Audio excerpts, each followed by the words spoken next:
Good morning అండి అందరికీ. పొద్దున్నే నాకు 500 బొక్క, అది ఎలానో చెప్తాను. నేను రైల్వే స్టేషన్కి వెళ్ళి టికెట్ తీసుకుందాం అనేసరికి అతను నుండి నువ్వు వెళ్ళాల్సిన ట్రైన్ వచ్చేసిందమ్మా, నువ్వు వెళ్ళిపోయి ఇంకా టికెట్ తీసేలోపు అది కదిలిపోతుంది అంటే గబగబా ఎక్కి దిగి కష్టపడి ఆ మొత్తం మీద ట్రైన్ ఎక్కాను.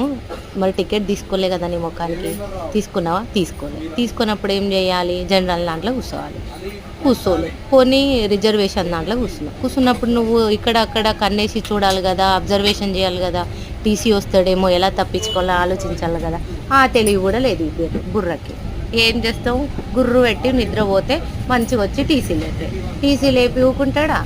ఎక్కడ ఎక్కారు, ఎక్కడ దిగాలి, 500 ఫైన్ వేసి లేవంటే ఊకోడు. లేదు మేడం ఇవ్వాల్సిందే, తప్పదు అని. మేడం అని పక్కన ఉన్న వాళ్ళందరూ నోరు తెరిచి చూడబట్టరు, ఇజ్జత్ పోతుంది. ఎలా? తప్పదు, అలా ఇవ్వాల్సి వచ్చింది 500.